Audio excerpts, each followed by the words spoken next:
Bago pa man mabuo ang bagyong Mirasol sa loob ng Philippine Area of Responsibility, nagpaulan muna sa ilang bahagi ng bansa ang habagat at localized thunderstorms. May mga kalsada at tulay sa Mindanao na hirap madaanan dahil sa baha at pagguho ng lupa. Nakatutok si Mariz Umali. Halos hindi na makausad sa lalim ng putik ang mga motorsiklong ito sa bayan ng Tupi sa South Cotabato kasunod ng walang tigil na ulan.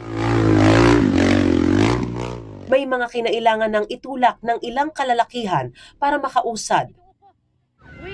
Ang kabayong ito halos madulas din sa putik. Pahirapan maging ang pagdaan ng mga residente.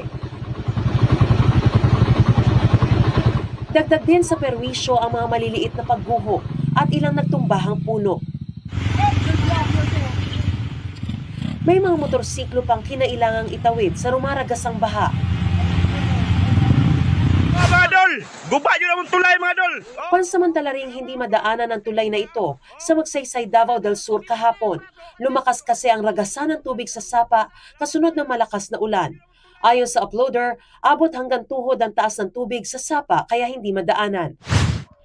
Nakaranas din ang pagbaha sa bayan ng Dato Mantawal, Maguindanao del Sur nang tumaas ang level ng tubig sa Pulangi River.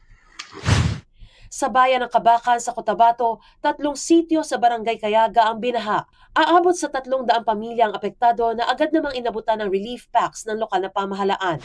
Pansamantala ring hindi madaanan ng kalsadang ito sa Dingalan sa Aurora dahil sa pagguho ng lupa, bunsod ng mga pag-ulan. Para sa GMA Integrated News, Mariz Umali, nakatutok, 24 oras.